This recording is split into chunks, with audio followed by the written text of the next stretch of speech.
Well, today we will consider days 4 through 6.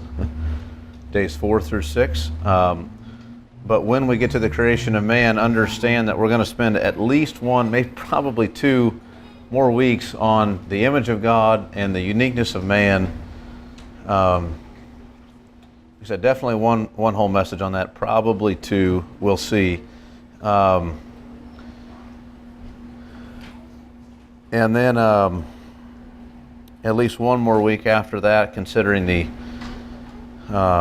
things that are found, of course, in day 7, probably 2 weeks there on dealing with the Sabbath and things that are there. There's just a lot here for us to consider and let sink in. So I want us to be able to do that, but I think the best way is to go through days 4 through 6 now in at least a semi-cursory way, and then revisit those things once we've done that. So for today, we'll be looking at the events and the meaning and the flow of the text for days 4, 5, and 6. And that's what we'll do. So I'd like to pray, and then I'd like to read the text, and then we'll review very briefly some of the things we saw in days 1 through 3, and then dive into 4, 5, and 6. It's kind of what we'll do. So let's pray and seek the Lord's help here. Adam, would you pray?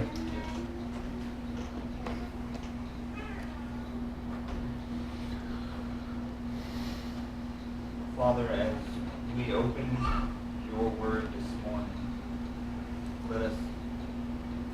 let us marvel at this thing, that the one true God has spoken to us directly through this written word.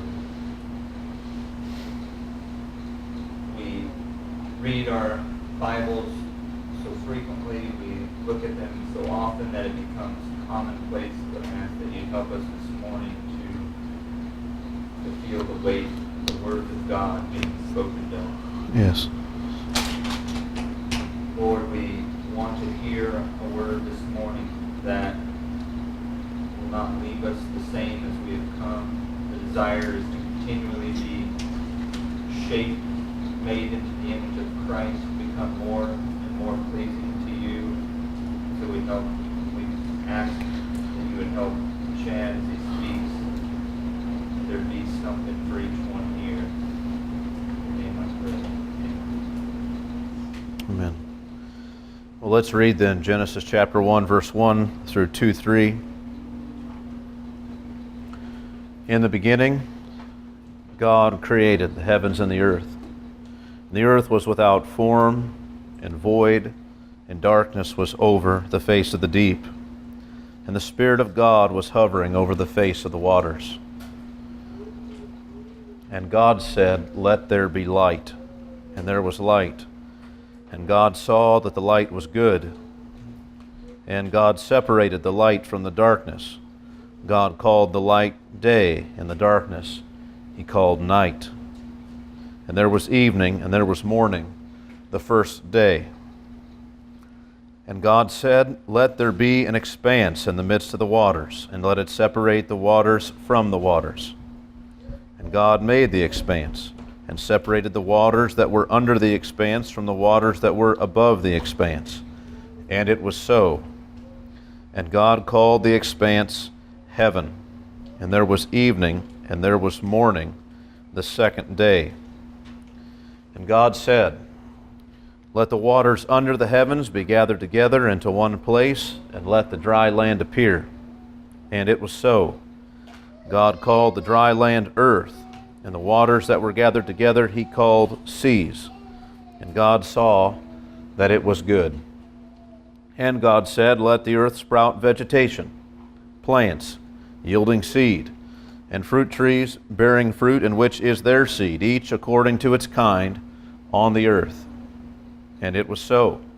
The earth brought forth vegetation, plants yielding seed, according to their own kinds, and trees bearing fruit in which is their seed, each according to its kind.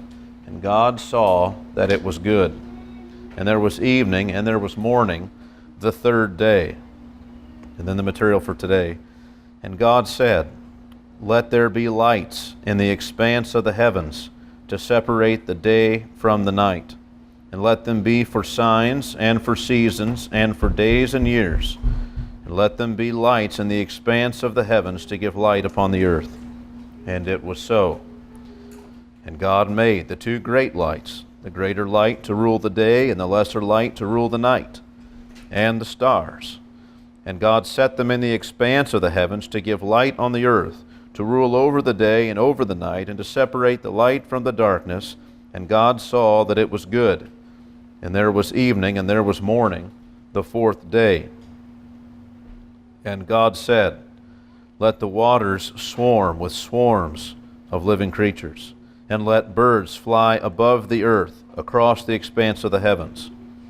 So God created the great sea creatures, and every living creature that moves, with which the waters swarm according to their kinds, and every winged bird according to its kind. And God saw that it was good. And God blessed them, saying, be fruitful and multiply, and fill the waters in the seas, and let birds multiply on the earth. And there was evening and there was morning, the fifth day. And God said, let the earth bring forth living creatures according to their kinds, livestock and creeping things and beasts of the earth according to their kinds. And it was so. And God made the beasts of the earth according to their kinds, and the livestock according to their kinds, and everything that creeps on the ground according to its kind. And God saw that it was good. Then God said, let us make man in our image, after our likeness, and let them have dominion over the fish of the sea, and over the birds of the heavens, and over the livestock, and over all the earth, and over every creeping thing that creeps on the earth. So God created man in his own image. In the image of God he created him. Male and female he created them. And God blessed them. And God said to them, be fruitful and multiply, and fill the earth, and subdue it, and have dominion over the fish of the sea, and over the birds of the heavens, and over every living thing that moves on the earth.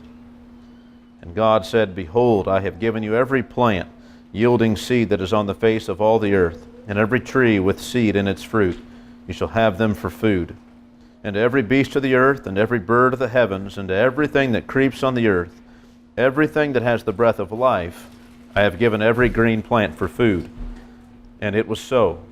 And God saw everything that he had made, and behold, it was very good.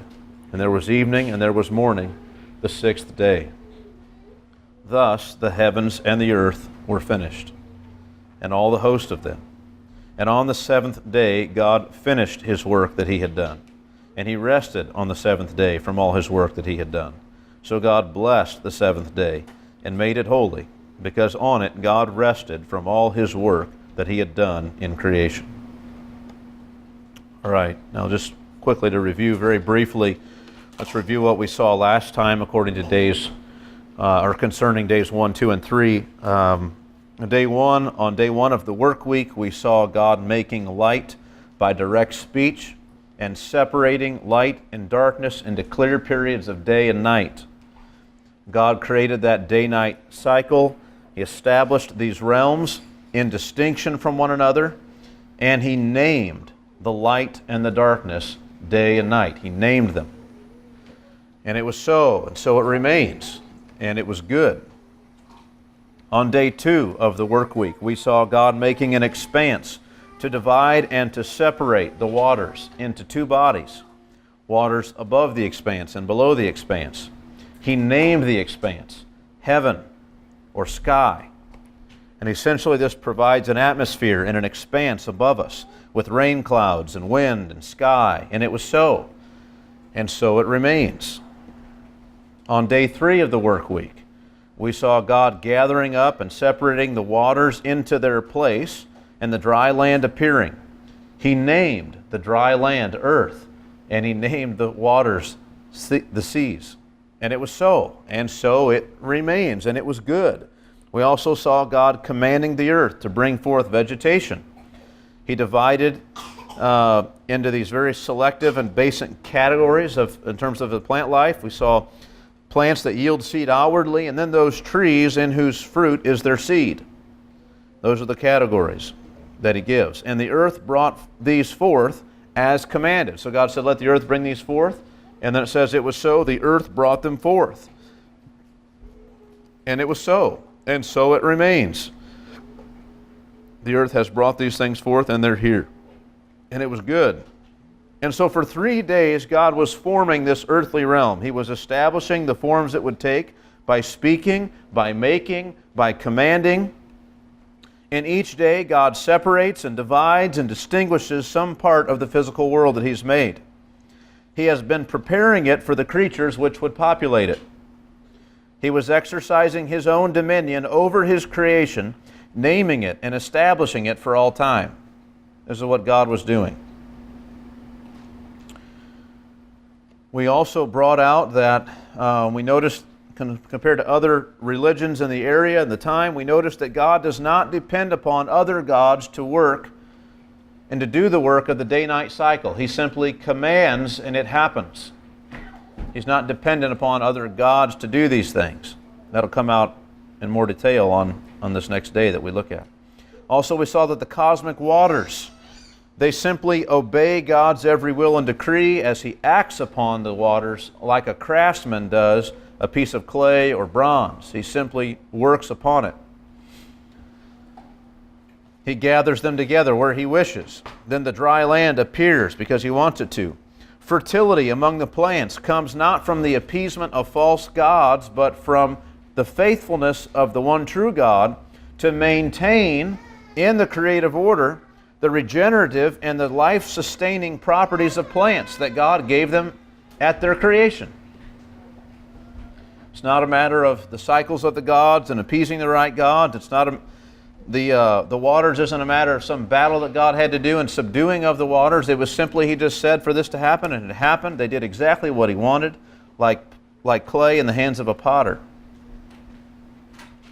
And there's no other gods involved that God is cooperating with to establish day and night. And we got a sense of it here in these days, but it will come out even stronger in the days we'll consider today. But from days 1 through 3, we can see that so much of what we as people need and enjoy and identify as contributing to our quality of life in these realms was brought in on these days. So much of what we enjoy and need and contribute to our quality of life in these realms was brought in on these days. We see light in the day-night cycle. We see the sky and the rain clouds. We see the dry land appearing and being established. And we see the plants that we so desperately need for food being brought in. What is more, we read last time from Psalm 136, where these events described here, narrated for us here in Genesis chapter 1, are all brought in the context of the steadfast love of God toward people. That God created the skies, and they're there, and they're still there because of God's steadfast love for us. So all the activities of these days are understood by inspired writers to be demonstrations of the love and faithfulness of God to men. In other words, God has man in mind, man and mankind in mind when He creates these things. Right? He's planned the end before the beginning. And the continuance of these created forms is a demonstration of the continuance of His love. They are examples of the steadfast love of God for men. The last thing we saw last time was the Godward emphasis of the account so far, that God is the lone actor, that He's the designer, the builder, He's the observer and the evaluator of everything. His is the purpose and plan. His is the good by which all things are being measured. It's God's world. That brings us then very quickly to day 4, Genesis 1, chapter 1, verses 14 through 19. Let me just read these again, these verses. And God said, "Let there be lights in the expanse of the heavens to separate the day from the night, and let them be for signs and for seasons and for days and years, and let them be lights in the expanse of the heavens to give light upon the earth." And it was so. And God made the 2 great lights, the greater light to rule the day and the lesser light to rule the night, and the stars. And God set them in the expanse of the heavens to give light on the earth, to rule over the day and over the night, and to separate the light from the darkness. And God saw that it was good. And there was evening and there was morning, the fourth day. Well, first of all, let's just ask, what are these objects that are made? What are they? Well, the word used is just lights, luminaries, right? You have light as a phenomenon in day one, but here you have the lights, the light givers, the light bearers, those things that emanate light. Now, that's a confusing thing for us, but the text doesn't address it, and so I'm not going to try to. It's just there. You had day and night, and you had light that distinguished day from night. You had light and darkness, and then here you have the light bearers. This word for the light bearers or the luminaries is only used a few times in the whole Old Testament. Most of those times, this is interesting, and this will come out later when we dive into things in chapter 2. Most of the time, the word used, when we find the word used, it's a reference to the lamps used inside the temple or the tabernacle. Those are the lights.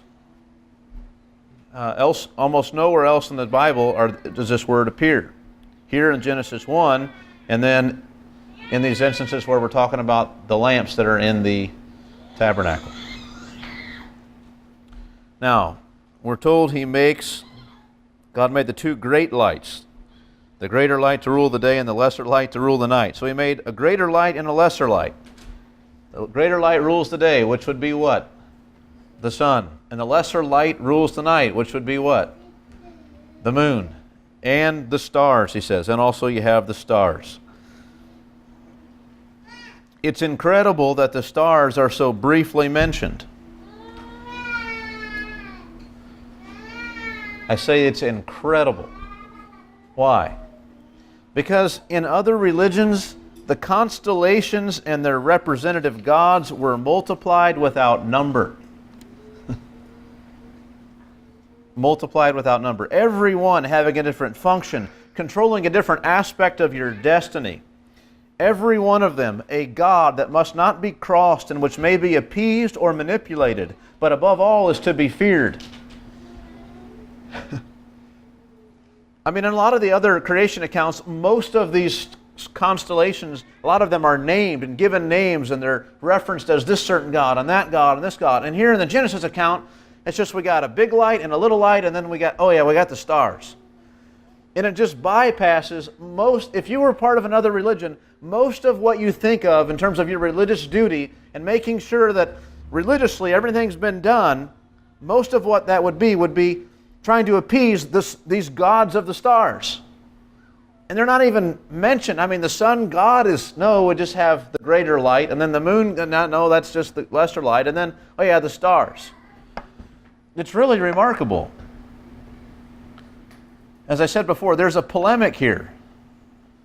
And the polemic, the idea that the Bible is arguing against certain things is brought out again when we mention that the sun and the moon, which are elsewhere in the Bible given particular titles, are not given those titles here. It's like to avoid all confusion, because interestingly enough, the name that the Hebrews used for the sun and the moon, those same words were used in other cultures for the sun god and for the moon god. So we just avoid them all together and just call them the big light and the little light. Even though we know in our culture we use these words, we're not going to use them here. There's no confusion. There are no other entities or beings involved. It's incredible. Now, how else is this argument made? Well, it's made by everything else in this day. It's incredible. Consider the purpose that these lights serve. There are, first of all, we could say they attest to God's glory, and they rule over time by His decree. They attest to, when you look out at the sky, they declare God's glory. They do that, and they rule over the time by God's decree. But they serve three specific purposes as mentioned in this day. Let there be lights in the expanse of the heavens. One, to separate the day from the night. That's one purpose. Second purpose, and let them be for signs and for seasons and for days and years. That's purpose 2. Purpose 3, and let them be lights in the expanse of the heavens to give light upon the earth. 3 purposes that they're given. So to separate between the day and the night, or the light and the darkness, that's number 1. Then to be for signs and for seasons, for days and years. And then 3, to give light upon the earth from their place in the expanse. Now we know that's an emphasis here because look at verse 16. And God made the 2 great lights, the greater light to rule the day and the lesser light to rule the night, and the stars. And God set them in the expanse of the heavens to give light on the earth, to rule over the day and over the night, and to separate the light from the darkness. Those same 3 things appear again, those same 3 purposes. So they were, he said at the beginning, let there be lights for these 3 things. And then it was so, and God made those lights to do those 3 things. So that's a big thing here, these purposes that the light is given. To separate between the day and the night, or the light and the darkness. Now that one's a bit tricky because that's a function that God had already assigned or had already accounted for in day 1, right? We saw that.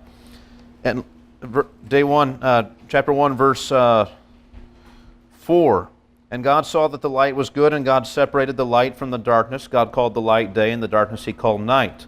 There was evening, and there was morning. That's the nighttime, and then the first day. So God had already established these periods, this separation between light and dark, day and night. But yet here God creates, or, He makes the statement, let there be lights in the expanse of the heavens to separate the day from the night. And you think, you already did that. What do you mean? And so it presents a question for us. I mean, these lights are performing a function that's already being performed. Day and the night already exists, but now they are carrying on this function of separating the day from the night. Now, we'll talk about that here in just a minute. I think it's evident in the next purpose how this works. So they're to separate between the day and the night. The next purpose, to be for signs and for seasons, for days and years, which I think is 3 things. For signs, for seasons, and then thirdly for days and years. And we get that right from the grammar there. Let them be for signs and for seasons, and it says, and for days and years. It doesn't say, and for days and for years. So there's 4 things that are mentioned, signs, seasons, days, years, but only 3 of them have that for this, and for this. So it's for signs, and for seasons, and for days and years. 3 different kinds of things. And that's a bit of a debate, and I just want to dive into it just briefly because I think it'll help bring out what we mean here. There's this whole debate about the signs and seasons and days and years. What are these things? One of the main views is this. When it says that these lights would serve for signs, they would say, see, signs, meaning for seasons and for days and years. That's the signs he's talking about. You look up and you're given the signs that the days and the years and the seasons are changing. That's what it means. But I don't think that'll work. As comfortable as that is, for me to say all he's talking about is just the passing of seasons and years and days, and that's all he means, I don't think that's what the Bible means. This other view that I hold is that signs means omens or heavenly indicators as to what God has done or is doing or will do. Seasons, meaning festal seasons, times of the year when we celebrate certain things and do certain things, and then the days and the years. Now, the days and the years is an easy one, right? It's not just the sun and the moon that function in this way, it's the sun and the moon and the stars that all operate for us to create for us a calendar. Now, for us, modern Westerners, that is almost useless. Because I'm not personally able to go up into the night sky and look up and say, without knowing the temperature, I can say it's about this month. But these men could. Most of humanity has been able to do that. But we don't do it because we've got other people that do it for us, and we just look at the calendar. We just grab our smartphone out and say, what day was it again? I can't remember. I mean, it's kind of pathetic. But for us to look at this, you don't want to look at this and say, oh yeah, they used to keep time that way. No, we still keep time that way. We just have other people do it for us. You don't personally do it, but we as a culture still keep time this way. That's why there's a leap year, right? Because of the order of the stars, we realize, wait a minute, it's longer than just we thought. We've got to adjust. And those adjustments go back to the beginning of creation. When the stars were implemented and man was created, the stars were given this task and this order. Man was created to observe them, and immediately you have man beginning to mark his days and his seasons and all this in this way. So for days and years. But for seasons, I said more like for festal seasons, and what I mean is almost every other time that word is used in the Old Testament, it has a reference to the festivals that we keep at harvest, the festival that we keep, at Passover, those kinds of celebratory seasons. And so that's probable that it's meant that way. It doesn't mean the passing of seasons and as we think, spring, summer, fall, winter. It's not that per se. Though I don't mean that can't be that, but just that it's probably more likely festal seasons. But this thing of signs, meaning omens or heavenly portents, that's a little bit uncomfortable for us, I think. I mean, I hear that and I think, reading the stars and going to find out your horoscope and what's going to happen and all this kind of thing. And I know as a Christian, I'm forbidden to do that.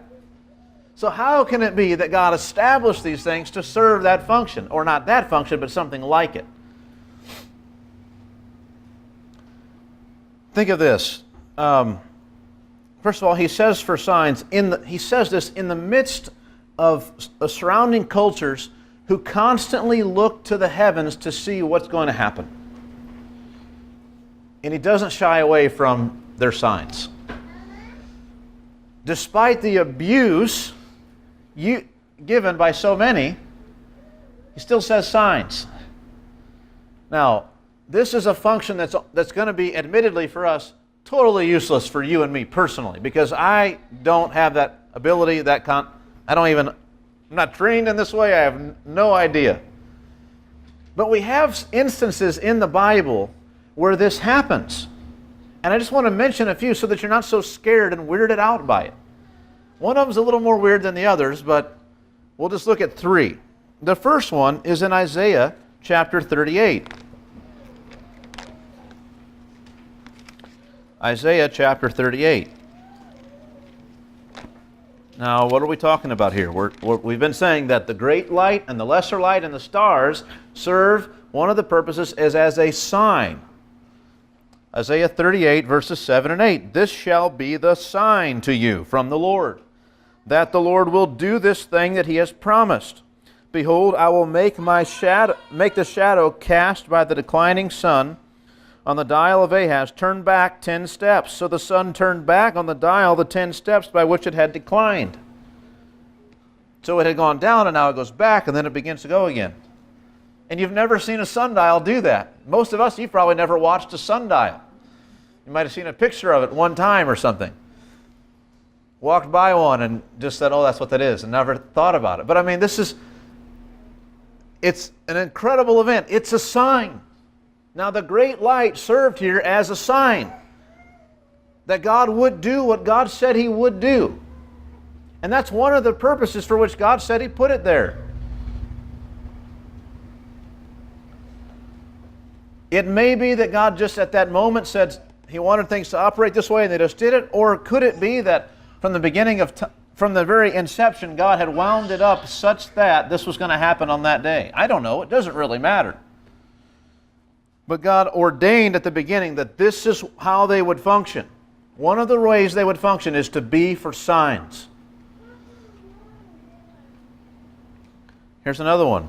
This one's the one that's a little bit, makes us a little uneasy, I think. Matthew chapter 2. Matthew chapter 2. These wise men, these magi that come. Why do they come? How did they know to come?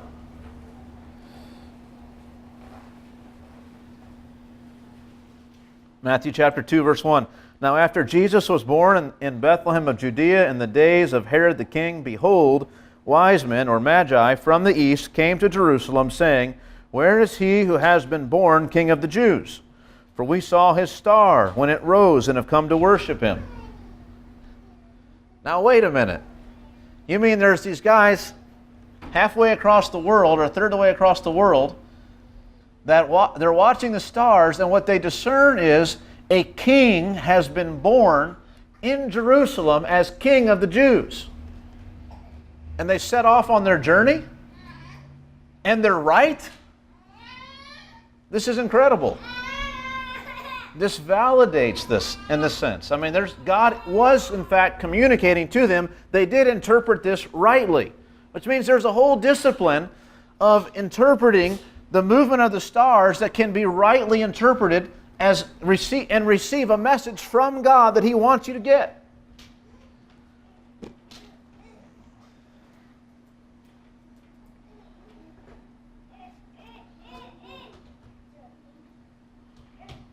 But remember, the biblical view is not that these stars determine destinies. It's rather that these can, at times, function as a sign, as an indicator to you about what God is doing, will do, has done. Those are very different kinds of things. The stars aren't by their own will exercising their power and affecting things on the earth. Rather, God sovereignly is coordinating movements in the stars with His other activity on the earth. Those are very different kinds of things.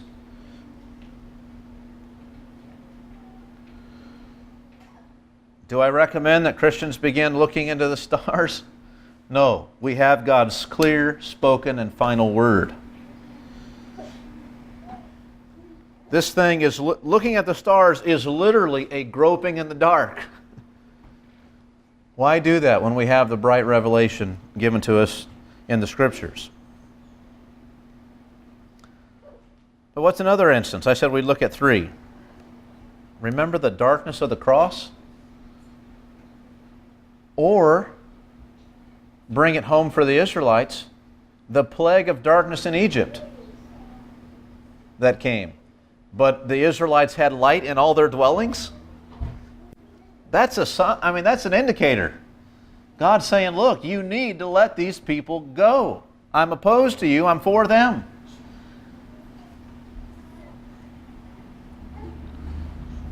This is really a remarkable thing. So we need not shy away, as uncomfortable as it makes us, and admittedly so. We can't throw it out. The Bible does indicate that the sun and the moon and the stars do function as signs, omens, not just that the seasons are changing or that it's more than that. There are times, rare, but there are times when these things function in this way. Now then, back to Genesis 1, considering the nature of their rule. He says, And God said, Let there be lights in the expanse of the heavens to separate the day from the night, and let them be for signs and for seasons and for days and years, and let them be lights in the expanse of the heavens to give light upon the earth. And it was so. And God made the 2 great lights, the greater light to rule the day, and the lesser light to rule the night, and the stars. So at first blush you might say, well, the sun and the moon rule the respective day and night, and they do. But then also consider verse 17. And God set them, that is the sun, the moon, and the stars, God set them in the expanse of the heavens to give light on the earth, to rule over the day and over the night. So in one sense, the sun, the moon, and the stars together, all of them rule the day and the night in this whole calendar. But in another specific sense, the great light and the lesser light are said to rule the day and to rule the night. So there's one sense in which all of these luminaries rule the sky, and the calendar that we get according to it. But there's another sense in which the sun and the moon themselves have a special sense in which they rule and govern there. Now this word rule. It's a different word than what's used later for man. When man is said to subdue and have dominion, that's something different. It's a different word. This is the word rule, and it implies domination or dominion, to rule and govern, to impose your will on the rest. The sun and the moon are larger, and they dominate the day and the night skies. They shine forth their light brighter, and they mark time in dominating ways. I mean, the most obvious way that we tell time is by the rising and the setting of the sun. And the monthly calendars, especially back then, were determined on the basis of the moon. And then the stars, to a lesser extent, helped them adjust their calendar so they didn't get totally off the agricultural cycle.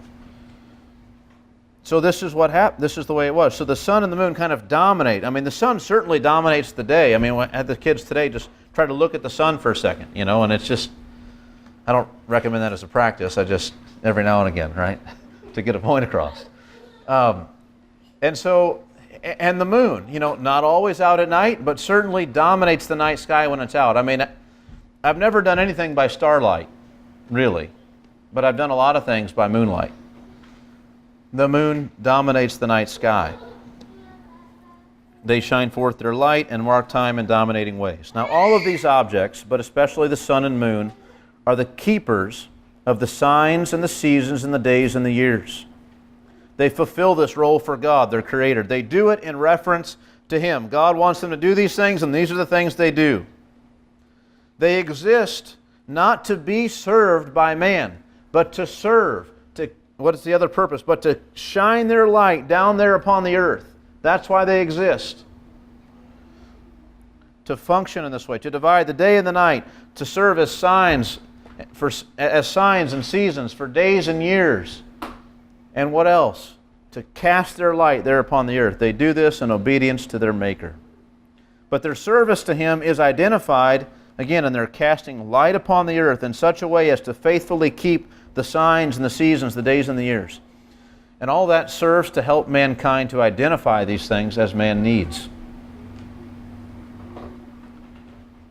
Now look here, I want you to see that in you kind of have the author's own comments on this day, and I want you to notice kind of what he says and highlights for us about this day. So, verse 14, and God said, He's telling us what God did. Let there be lights in the expanse of the heavens. He gives these three things. Then at the end of verse 15, and it was so. So God said, let this happen, and it was so. God did that. And then He tells us, now look, this is what happened on this day. This is the important thing you need to take with you. God made the two great lights, the greater light and the lesser light. So the greater light to rule the day and the lesser light to rule the night, and the stars. And God set them in the expanse of the heavens to give light on the earth, to rule over the day and over the night, and to separate the light from the darkness. And God saw that it was good. So what you see, what's highlighted for you is that God did it. God did it. God approved. So He says, now God said, let these things happen, and then it happened. And so the takeaway is God did this, and God did that, and God saw it and approved of it. And that was the end of the day. Moving on. So you just see how the thrust is that all these things are created by God. They're not other gods competing with Him. There's no other divine beings in the picture. It's just God. God made, God saw and approved. And so that's the takeaway from the day. That's the point. Now then, day 5. Genesis 1, 20 through 23. And God said, let the waters swarm with swarms of living creatures, and let birds fly above the earth across the expanse of the heavens. So God created the great sea creatures and every living creature that moves, with which the waters swarm according to their kinds, and every winged bird according to its kind. And God saw that it was good, and God blessed them, saying, be fruitful and multiply, and fill the waters and the seas, and let the birds multiply on the earth. And there was evening and there was morning, the 5th day. First of all, this word created. Verse 21, so God created. That's the first appearance of the word in these creation days. It's the reappearance of the Word from chapter 1, verse 1, in the prologue, when God created the heavens and the earth. But now that the days of creation have started, it's not until day 5 that God is said specifically with that word to create. It appears again, which is significant.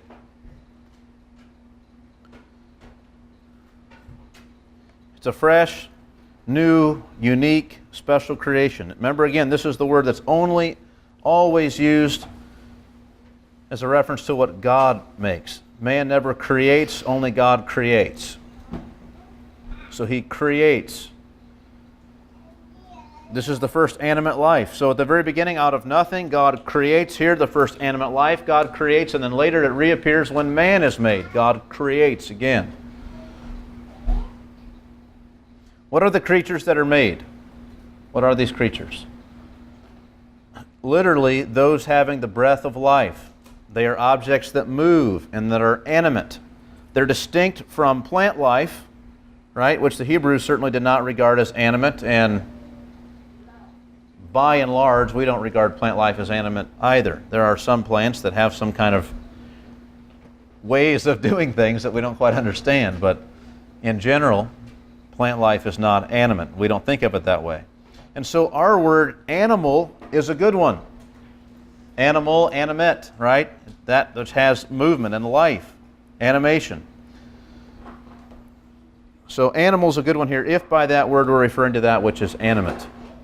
He made the sea animals. Now, it says, let the waters swarm with swarms of living creatures, and let birds fly above the earth across the expanse of the heavens. So God created the great sea creatures. The great sea creatures.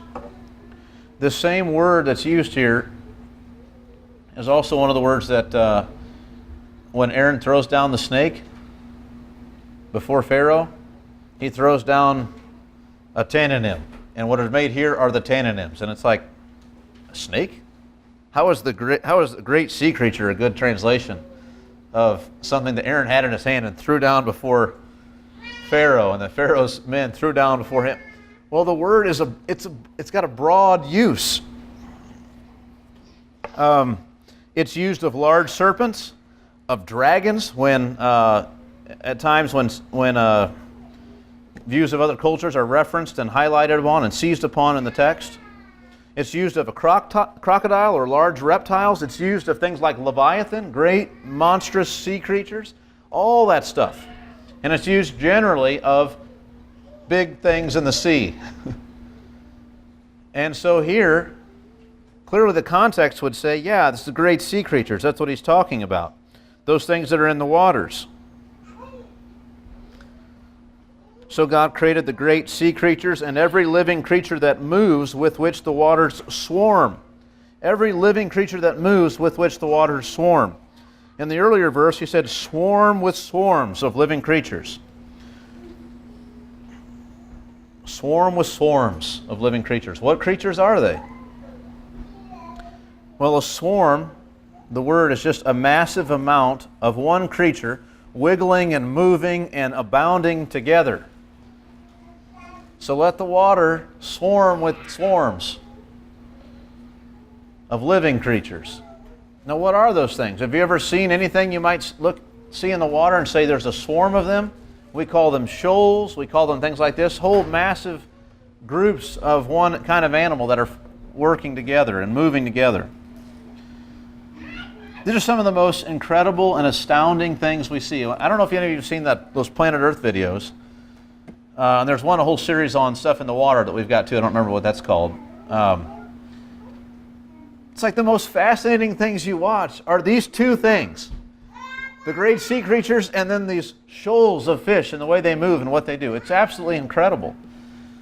And these great wonders of the sea are precisely the things that it's said here that God made and did.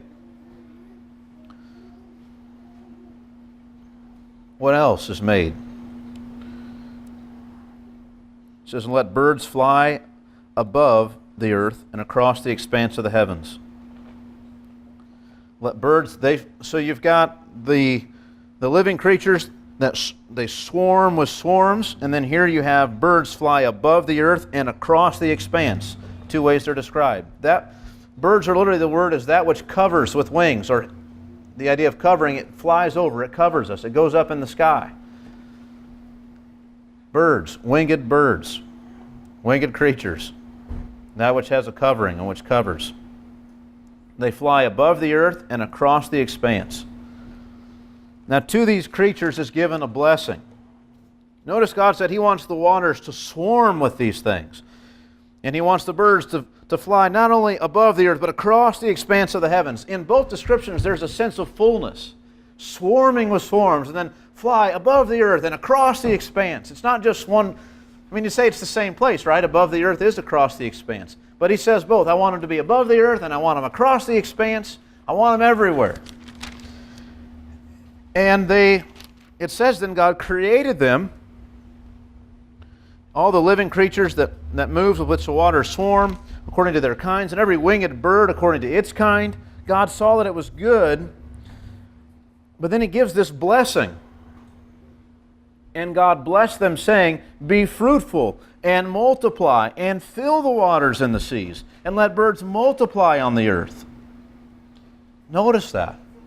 It's as though His will that He said, I want the waters to swarm with these things, would not have happened if He hadn't pronounced the blessing. Do you see that? The blessing was so that they would be fruitful and multiply and fill the waters in the seas. So God declares, look, here's what my will for this day. Concerning the seas, I want them to swarm with swarms of living creatures. So then He makes them, and then He pronounces a blessing that the blessing will ensure that they do in fact do what He wants. He blesses them with some ability to be fruitful and to multiply and to fill the waters in the seas. Had He left this out, it's like it wouldn't have happened. There's a special blessing for them. And let birds multiply on the earth. Also needed for them. If they're going to be over the earth and across the expanse, they're going to need this blessing, which will cause them to multiply on the face of the earth. And there was evening and there was morning the fifth day. So the blessing given, let me just say this again. The fact of their having been blessed by God demonstrates, once again, that they are in no way contrary to Him, which is not surprising when you think about the birds and the shoals in the sea. But when you think about the great sea creatures, most of the surrounding cultures in that day viewed the sea itself as evil and the sea creatures not only as evil, but sometimes as themselves gods of the sea who opposed man. And there are times, even in the Bible, where God boasts in the fact that these magnificent, frightful sea creatures that none can tame are in fact tamed by God. Do what He wants. He blesses them. Think about being a sailor out on the sea, and here comes Leviathan, and you're scared to death, and you think, why do we have to run into a Leviathan? And here you read in Genesis 1, God blessed them and said, multiply, fill it up. And you think, why? God had His own purposes. He had His own purposes. Even the great sea creatures are to thrive and are blessed accordingly. He blesses them sovereignly. They have no role that is contrary to His will. The blessings given to the creatures of the seas and to the birds of the air is a necessary blessing in order for them to thrive and fulfill His will. It's not a command, right? They're not commanded to do this. They can't understand the command. But it's a divine blessing which is pronounced upon them and enables these creatures to thrive in the way that God wants them to. That the water would, as a result, swarm with swarms, and that the sky would be filled with birds flying above the earth and across the expanse. Now then, this is the way they fill it up. I had talked before about these sea creatures and these birds in some way ruling in their realm, and I want to bring that up and talk about it. It's true that man exercises his rule over the animals in general, and creatures made on day 5, the the fish and the birds, they operate in different realms than man does. Man is a creature of the land. These are creatures of the sea and the sky. And it is there that they carry out their roles, in the sky and in the sea. They fill and multiply and inhabit those realms. And as such, those realms belong to them. They are the ones who inhabit these dominions. It's their domain. It's their realm. That brings us then to day 6, and we'll be quick here because we don't have to cover so much all of it. But day 6, Genesis chapter 1, verses 24 through 31. And God said, "Let the earth bring forth living creatures according to their kinds, livestock and creeping things." And let me stop just for a second and ask, because I could, if necessary, stop here. Would it be better to stop here and be done for the day, or do we want to press on and go? It's probably 20, 25 max minutes, probably 20, 25 minutes. Do we want to go on, or do we want to hold back? Who wants to stop? 1, 2, 3, 4, 5. All right, let's go ahead and stop. I don't want to exasperate the children. But I just kind of was thinking, I'm really not pressing too much. We could probably just make 2 messages out of day 6 and get everything done in 2 messages rather than kind of 1.5. So let's do that. All right. All right. I really, really wanted to share this stuff, but we'll wait. That's fine. I'm happy to do that. So just look through my notes here again to see if there's anything else that I want to say on these days before we close.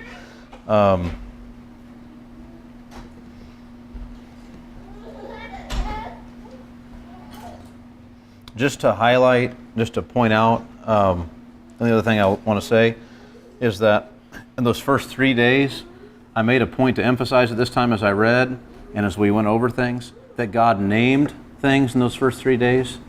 And when it comes to living creatures, God doesn't name anything. That's reserved for man in Genesis chapter 2, and will play a big role to talk about his own dominion over the creatures. Again, that doesn't mean God doesn't name anything. He does. The rest of the narratives tell us that God named man, for instance. In Genesis chapter 5, we're told that, but we're not told that in this account, and that's an artistic thing that's done, is something done intentionally by the author, by Moses, as he writes this down to highlight certain things. And so we'll see that later, but I wanted to bring it up just to notice that thing, that these creatures, as much as they're creatures of God and made by Him and do His will and His bidding, they're not named by Him. That comes later. All right, so everything else I had is really things to bring out about these days really needs to wait until day 6, because that's the main thing where some of these things happen, and then the others are just kind of supportive things, that some of these points that come up in day 4 and 5. So any questions or comments on these 2 days? Anything that you've wondered that I didn't cover, or I don't know, some comment maybe?